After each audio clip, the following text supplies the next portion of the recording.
उद्धव बाला साहब ठाकरे ने जब रशीद मामू को जब टिकट दिए ना, पूर्व के यहाँ के जमीन के नीचे की मट्टी हल गई साहब। एमआयएम के भी अरे एमआईएम क्या है, अरे आपस में कितना लड़ रहे साहब।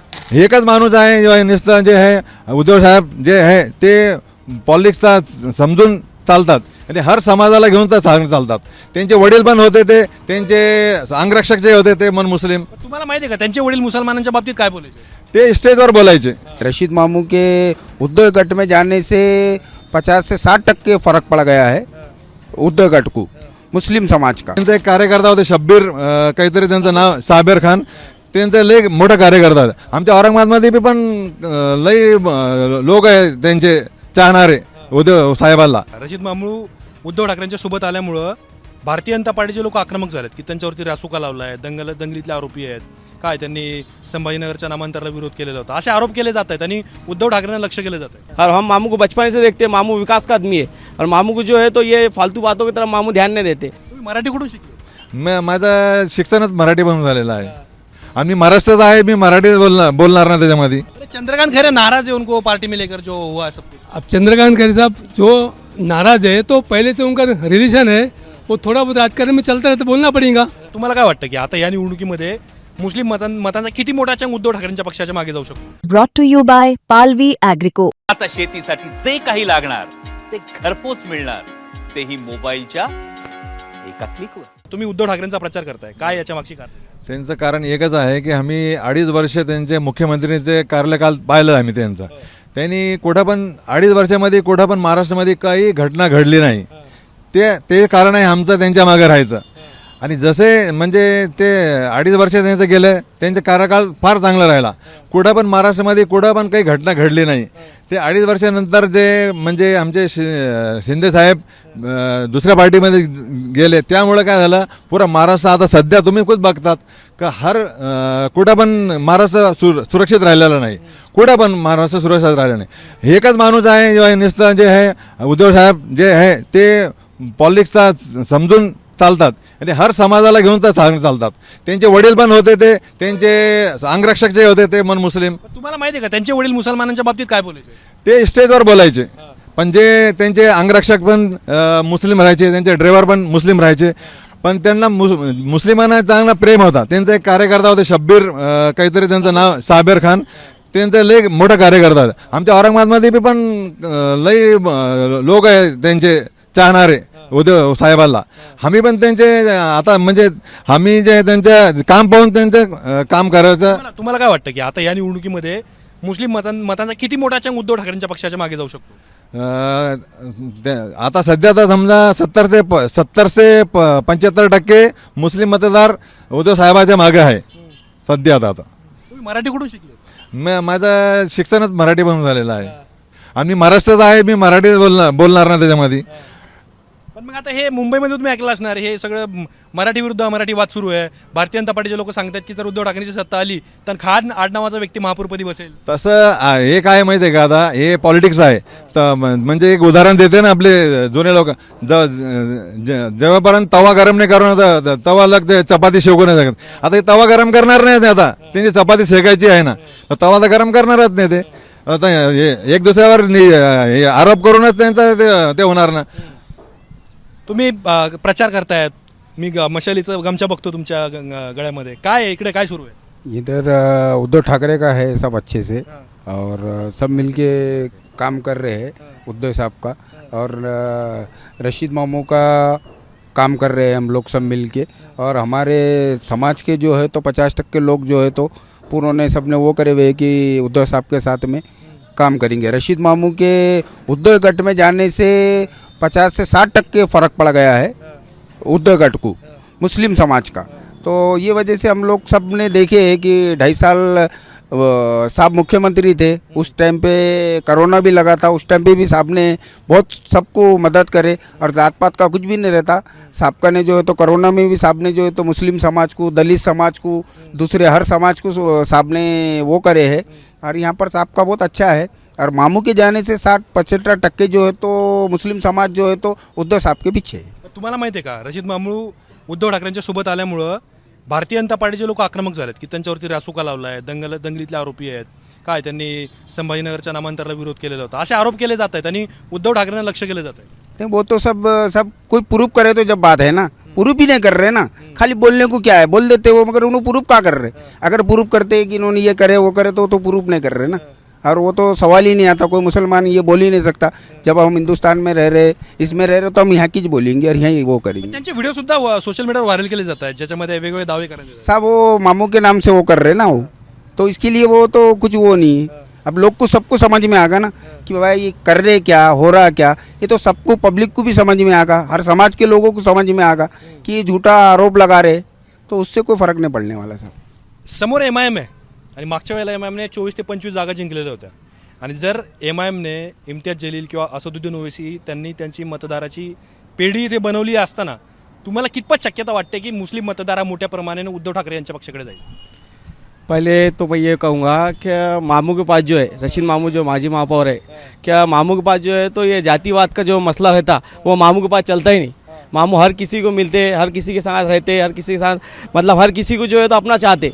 मामू के पास जो तो हर किसी के लिए सब सेम है. मामू के लिए ऐसा कुछ भी नहीं है. मामू के पास जो है तो ऐसा है कि हर कोई भी जो भी इंसान है सब सेम है मामू के लिए. मतलब लोग जो है तो कैसा अलग अलग अफवाह फैला रहे हैं उनके बारे में. और हम मामू को बचपन से देखते हैं, मामू विकास का आदमी है और मामू को जो है तो ये फालतू बातों की तरफ मामू ध्यान नहीं देते, सिर्फ विकास करते हैं मामू. और हर किसी से मिलते हैं, हर किसी को सबको अपना बना के लेके चलते हैं. और बाकी के जब जो लोग अब उठाने वाले उनकी तरफ से जो बात कि मामू ने ऐसा करे, मामू ऐसा साबित नहीं कर सकते लोग. ये सब सिर्फ मामू की सिर्फ मतलब ऐसा है कि कुछ भी बोलना है मामू के खिलाफ, वो लोगों का मतलब ऐसा बोलना होता सिर्फ. बाकी सब मामू के खिलाफ मतलब बुरा बोलो, कुछ भी मामू को लेकर उद्धव ठाकरे पर जो आरोप कर रहे हैं, जो हमला बोल रही है, उसको आप कैसे देख रहे हो? उसके वहाँ दोनों की जो नाराज़गी है तो वो मतलब ऐसा है कि सिर्फ बोलने की नाराज़गी है कि उन्होंने उनके ऊपर अज़लाम लगा रहे मामू के ऊपर जैसा, तो बोलना है उनका ऐसा. खैरे साहब भी कहा खुश है ना उनको लेकर साथ में. हाँ कहा है ऐसा, खैरे साहब ने कहा है, ऐसा नहीं कि नहीं बोल के, मगर मामू की जो नाराज़गी इलेक्शन के ताल्लुक तक ही है सिर्फ. बाकी के जो है तो मामू साथ ही है सबके. आपण अजूनही काही लोकांशी बोलण्याचा प्रयत्न करूयात. सामने MIM है और इतना आसान नहीं दिखता है जितना अगर आखिर का चुनाव हम देखें जहाँ पर MIM ने काफ़ी संख्या में लोग चुनकर लाए थे और रशीद मामू मशाल के चिन्ह पर लड़ रहे. तो आपको क्या लगता है इस बार मुस्लिम वोटर किधर जाएगा? पूरे रशीद मामू की तरफ. रशीद मामू एकमेव आदमी ऐसा है पूरे महाराष्ट्र में, उनका नाम है आज. क्या हिंदू मुस्लिम सिख सिकाई सबको लेके चलने वाला, वो यूनियन के अध्यक्ष रहे. वो साधारण आदमी नहीं है. उद्धव बाला साहब ठाकरे ने जब रशीद मामू को जब टिकट दिए ना, पूरों के यहाँ के जमीन के नीचे की मट्टी हल गई साहब. MIM के भी अरे MIM क्या है, अरे आपस में कितना लड़ रहे साहब. अरे पहले सिर पे बिठाए, पाँव में खुंदल रहे. वो जातिवाद पार्टी नहीं चलती यहाँ पर. यहाँ उद्धव साहब बाला साहब ठाकरे की पार्टी चलने वाली साहब. उनके हाथ जितने मजबूत होंगे उतना सबका विकास होगा. उन्होंने खुद के जान पे लड़े वाला है. उन्होंने आप दोनों भाई जब एक जगह आ गए तो इनकी सबकी कितनी ये हो गई, आप कितना परेशान हो गए क्या करना बोल के. रशीद मामू ने जो बेस बनाया यहाँ का औरंगाबाद संभाजी नगर का, बहुत मजबूती का बेस बनाया. आप दोनों भाइयों की बात कर रहे हैं, उनमें का एक भाई था पहले और वो मस्जिदों के लाउडस्पीकर को लेके बात करता था कि ये बंद होने चाहिए. तो आप क्या कैसे देखते हैं उनके उस पहले की भूमिका को? अरे वो स्टेज के ऊपर बात करना पड़ेगा ना उनको. स्टेज के ऊपर जब तक बोलेंगे नहीं, जब तक समझो उनको खुद को मजबूती पे ये नहीं है ना. स्टेज के ऊपर बात करना पड़ेगा ना साहब. आज भी क्या मस्जिद में होगी में अजान नहीं हो रही. उसका जो वॉल्यूम था वो कम करे थोड़ा, भाई कुछ भी नहीं है ना. तो मस्जिदों पर लाउडस्पीकर की आवाज़ कम होनी चाहिए ऐसा आपको लगता है? हाँ थोड़ी आवाज़ कम. समझो अपने फजर के टाइम ये रात का लेट नाइट सोते तो सुबह में थोड़ा डिस्टर्ब होता ना उनको अजान से, तो थोड़ा कम कर दिया ना उसके बारे में. तो रशीद मामू के सामने सामना कितना कठिन है और कितना आसान है, क्या लगता है? रशीद मामू के सामने कुछ भी कठिन नहीं है साहब. रशीद मामू श्योर सीट है, नौखंडे साहब श्योर सीट है.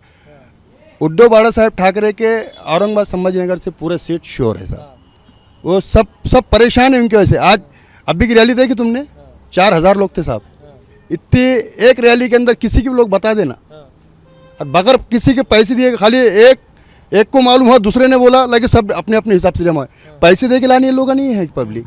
ये मिटमिटा पड़ेगा कि जो पब्लिक है ना, खाम पब्लिक बनी है. उद्धव ठाकरे को कितनी ताकत मिलेगी ये शहर? 100% मिटमिटे पड़ेगा, उनसे 100% ताकत मिलेगी सर. मुझे एक बात बताओ, अभी ये शिवसेना विरुद्ध शिवसेना है, लेकिन रशीद मामू और MIM की भी फाइट है यहाँ पर, तो कैसे देखते हो? अच्छा, रशीद मामू को उद्धव साहब ने जो चुने हैं ना, तो बहुत सोच समझ के चुने हैं. और रशीद मामू को जो काम है ना, जड़ से काम, कोई भी काम करते हैं तो जड़ से काम करते हैं. रशीद मामू के पास में जातिवाद का कुछ काम नहीं है, सीधे सीधे काम है। और मार्केट में छोटी छोटी बातें चलती है तो उसकी तरफ मामू ध्यान नहीं देते, काम पर ध्यान देते।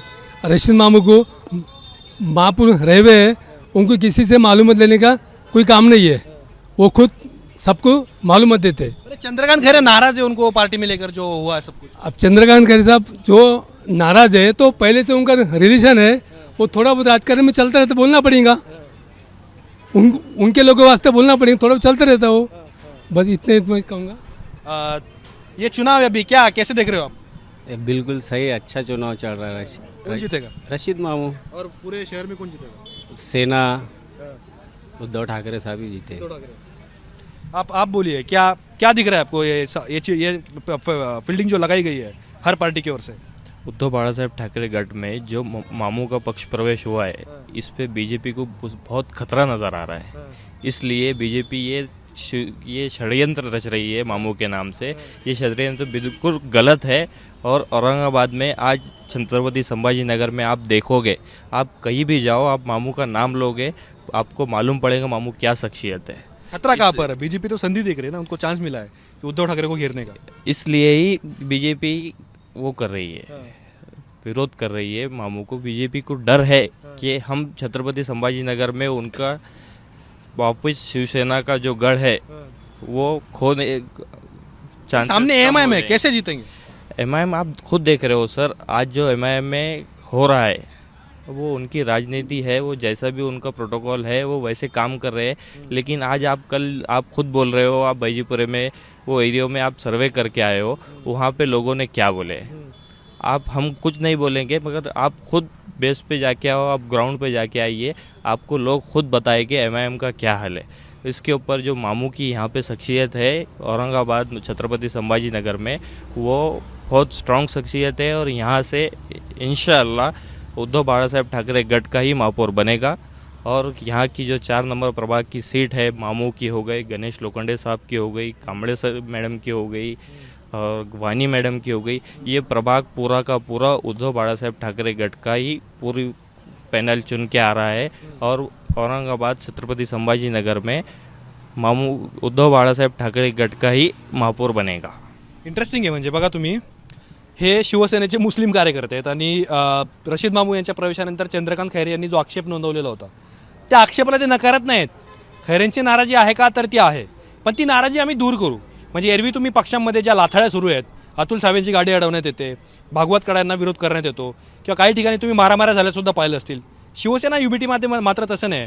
मी काल चंद्रकांत खैरे यांच्याशी बोलत होतो, ते नाराज होते, ते म्हणतात मी त्यांचा प्रचार करणार नाही। पण इकडे आल्यानंतर तुम्ही रशीद मामूंचे कार्यकर्ते बघितले किंवा मुस्लिम शिवसैनिक बघितले, तर ते म्हणतात की नाराजी आहे, ठीक आहे, ही मिटवली जाईल। त्यामुळे जी सामंजस्यच भूमिका आहे किंवा समजूतदारपणा जो आहे, या दोन्ही काय म्हणतो आपण असमत गटामध्ये आपल्याला दिसतोय। पण त्यामुळे 16 तारखेला निकाल काय लागणार याकडे आपलं सगळ्यांचं लक्ष असणार आहे। या सामन्याकडे सुद्धा छत्रपती संभाजीनगरचा सामना जरी असला तर याचे तार मुंबई महानगरपालिकेशी जोडले गेलेत, कारण रशीद मामू यांचा प्रवेश हा भाजपने उचलून धरला आहे उद्धव ठाकरे यांच्यावरती टीका करण्यासाठी। तुम्हाला सगळ्या प्रकरणांबद्दल काय वाटतं कमेंट बॉक्समध्ये आम्हाला नक्की सांगा। कॅमेरामॅन इसरार सोबत मी आतिक, छत्रपती संभाजीनगर।